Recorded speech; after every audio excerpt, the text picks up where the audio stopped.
दोस्तों मैं हूं विनोद, आप देख रहे हैं मेरा यूट्यूब चैनल पोल्ट्री जोन। दोस्तों बहुत सारे फार्मर भाइयों का कमेंट आता है कि 5000 मुर्गियों के लिए हमें इसी फार्म का निर्माण करना है तो हमें टोटल कितना खर्चा आएगा। देखिए दोस्तों, वास्तविकता में मैंने हर एक एंगल से फार्म निर्माण करने की कोशिश की, ठीक है। उसमें हमने देखा कितने केजी का पाइप लगाना है, हमें सीमेंट शीट लगाना है और हम ईंट लगा सकते हैं। ईंट के अलावा हम जो है एसीसी ब्लॉक से जो है हम ईंट को रिप्लेस कर सकते हैं। किंतु सब कुछ करने के बाद में भी हमने देखा कि फार्म की कॉस्ट हम कम नहीं कर पा रहे हैं, ठीक है।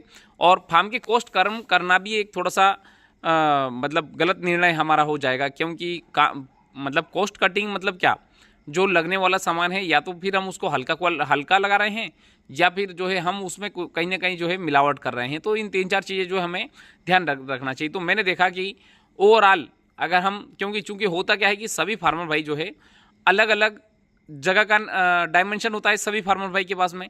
आप सभी के लिए मुझे पर्टिकुलर वीडियो बनाना या फिर पर्टिकुलर जो है मुझे जानकारी देना थोड़ा सा मुश्किल होता है। तो इसके लिए मैंने एक नया एनालाइज किया है और टोटल जो मैंने सभी का खर्चा जो देखा तो वो कितना खर्चा आया वो थोड़ा सा मैं आपको बताना चाहूँगा। इसलिए जो है मैं आपको इस बोर्ड पे लेके आया हूँ। देखिए दोस्तों, 5000 मुर्गियों के लिए अगर हम फार्म का निर्माण कर रहे हैं तो हम पहले ये देखें कि हम इसी फार्म में 0.75 स्क्वायर फीट पर बर्ड के हिसाब से बर्ड प्लेस करते हैं।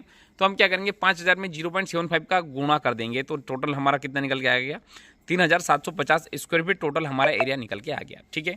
तो हमने 3750 स्क्वायर फीट एरिया नहीं मानते हुए हमने उसको माना 3900 स्क्वायर फीट एरिया। अब ये भी मैं आपको बता दूं वो क्यों, क्योंकि होता क्या है, जिस प्रकार से हम जितना एरिया हम काउंट करते हैं वास्तविकता में पोल्ट्री फार्मिंग में कुछ एरिया जो रहता है 100-200 स्क्वायर फीट, चाहे हमारी दाने की बोरी रखी हुई हो, चाहे हमारा सामान रखा हुआ हो, 100-200 स्क्वायर फीट ऐसे ही हमारा जो है एरिया कंज्यूम हो जाता है। तो इसलिए हमने जो है 150 फीट एक्स्ट्रा एरिया हमने काउंट किया, तो 3900 स्क्वायर फीट हमने टोटल एरिया काउंट किया, ठीक है। इसके लिए हमें क्या करना पड़ेगा, फार्म की लंबाई हम लेंगे 130 फीट और चौड़ाई हम लेंगे 30 फीट। टोटल कितना हो गया हमारा, 3900 स्क्वायर फीट एरिया हमारा हो गया। हम इसमें अगर 0.80 के हिसाब से भी बर्ड प्लेस करेंगे तो भी हम जो है आसानी से 5000 बर्ड प्लेस कर सकते हैं, ठीक है। अब हमें टोटल फार्म निर्माण में कितनी लागत आएगी, देखिए दोस्तों मैंने इसमें क्या 300 रुपये, ये स्क्वायर फीट में ना, ये प्रति बर्ड नहीं, ये मैंने स्क्वायर फीट में 3900 स्क्वायर फीट में 300 रुपये का गुणा कर दिया। टोटल आ गया इसमें 11,70,000 रुपये टोटल फार्म की लागत आ गई, ठीक है।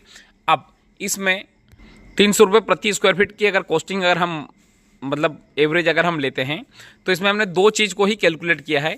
एक तो फार्म का कंस्ट्रक्शन जिसमें हमारा जीरो से लेकर पूरा फाउंडेशन आ गया हमारा, और फैब्रिकेशन इक्विपमेंट भी आ गया और इक्विपमेंट इंस्टॉलेशन भी आ गया, मतलब 300 रुपये प्रति बर्ड में। देखिए दोस्तों, यह एक एवरेज में कॉस्ट बता रहा हूँ। अलग अलग क्षेत्र में इसमें 5 से 10% का वेरिएशन आ सकता है, या तो कम भी लगे या फिर ज़्यादा लगे। और यहाँ पे 3-4 चीज़ें भी डिपेंड करती है कि फार्मर भाइयों के पास मतलब क्षेत्र पे भी डिपेंड करता है। कहीं पे रेत महंगी है, कहीं पे लोहा महंगा है। लोहे का खैर इंटरनेशनल मार्केट है, तो मतलब पूरे इंडिया का मार्केट रहता है तो उतना इशू नहीं आता। किंतु छोटी छोटी चीज़ों में जैसे ईंट का रेट कहीं पे अलग रहता है और कोई से क्षेत्र में अलग रहता है, तो वहाँ पे जो है फार्म के कंस्ट्रक्शन में 5 से 10%, जहाँ पे 300 रुपये स्क्वायर फीट है वहाँ पे कहीं पे 310 रुपये या 320 रुपये स्क्वायर फीट हो सकता है, या फिर 280 या 290 रुपये स्क्वायर फीट हो सकता है। किंतु अगर हम एवरेज देखें तो 300 रुपये प्रति स्क्वायर फीट के हिसाब से हमें खर्चा आएगा। ये हम 5000 मुर्गियों के लिए। अगर इससे अगर ऊपर अगर हम 10,000 मुर्गियों के लिए जाएंगे तो भी यह खर्चा हमारा घटेगा नहीं, यह खर्चा हमारा बढ़ जाएगा, क्योंकि उसमें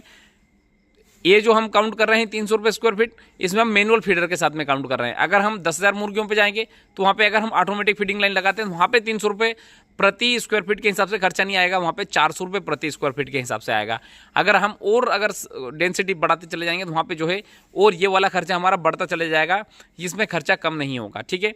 अब इसमें और 3-4 चीज़ें जो है हमने कैलकुलेट नहीं की है। नंबर 1, हमने ये माना है कि जहाँ पे हमारा फार्म बनेगा वहाँ तक रोड अवेलेबल है, रोड में हमने खर्चे का पैसा नहीं जोड़ा है। दूसरा, बिजली बिल, बिजली की सुविधा के लिए हमने ये माना है कि या तो वहाँ से सप्लाई पास में है या फिर हमें सप्लाई लाने के लिए ज़्यादा खर्चा नहीं करना पड़ेगा। और तीसरा, पानी की सुविधा, मतलब पानी के लिए हमें जो है अलग से या बोरवेल या ट्यूबवेल हमने मान लिया कि फार्म के पास में अवेलेबल है। अगर ये दोस्तों, अगर ये 3 चीज़ें अगर हमारे फार्म के आसपास अगर अवेलेबल नहीं है तो ये 300 रुपये स्क्वायर फीट वाला जो खर्चा है ये भी बढ़ जाएगा। ये 350 भी जा सकता है, ये 400 भी जा सकता है, ये 500 रुपये स्क्वायर फीट के हिसाब से भी जा सकता है, ठीक है ना। इसमें हमने जनरेटर को भी काउंट नहीं किया, क्योंकि जनरेटर भी अब वो अलग अलग मतलब क्षेत्र में रेट भी थोड़ा सा अलग अलग हो जाता है। दूसरा कि हम कौन सा जनरेटर यूज़ कर रहे हैं, इन्वर्टर यूज़ कर रहे हैं या सोलर सिस्टम लगा रहे हैं या फिर कौन सा कनेक्शन हम ले रहे हैं, इन चीज़ों के ऊपर भी डिपेंड करता है। ठीक है दोस्तों, तो मतलब इस वीडियो का निष्कर्ष हमने ये निकाला कि 5000 मुर्गियों के लिए आपको फार्म का निर्माण करना है तो आपको जो है 300 रुपये प्रति स्क्वायर फीट के हिसाब से जो है आपको खर्चा लेना है। ठीक है, अगर आप और बढ़ाते चले जाएंगे तो आपका जो है ये खर्चा भी बढ़ता चला जाएगा। और दोस्तों इसके लिए आपको पूरी डिटेल में जानकारी चाहिए कि आपको खंबा कितने केजी का लगाना है, कितनी दूरी पे लगाना है, मुर्गा जाली कैसी लगाना है, सीमेंट शीट कैसी लगाना है, और ईंट कितनी लगेगी, रेती कितनी लगेगी, सीमेंट कितनी लगेगी, इन सब बातों की जानकारी के लिए आपको जो चाहिए तो आप जो मुझे कमेंट करें, मैं कोशिश करूँगा 5000 मुर्गियों के लिए फार्म के लिए आपको एक सेंटिंग तार से लगाकर मैं कील कितनी लगेगी और ईंट कितने लगेगी, सीमेंट, ये सब जानकारी जो है मैं आपको इस वीडियो में दूंगा। इसलिए दोस्तों आपको जिस भी फार्मर भाई को पूरी जानकारी चाहिए आप मुझे कमेंट करें, मैं आपको पूरी जानकारी दूंगा। दोस्तों इसी के साथ मैं वीडियो समाप्त करना चाहूँगा। धन्यवाद।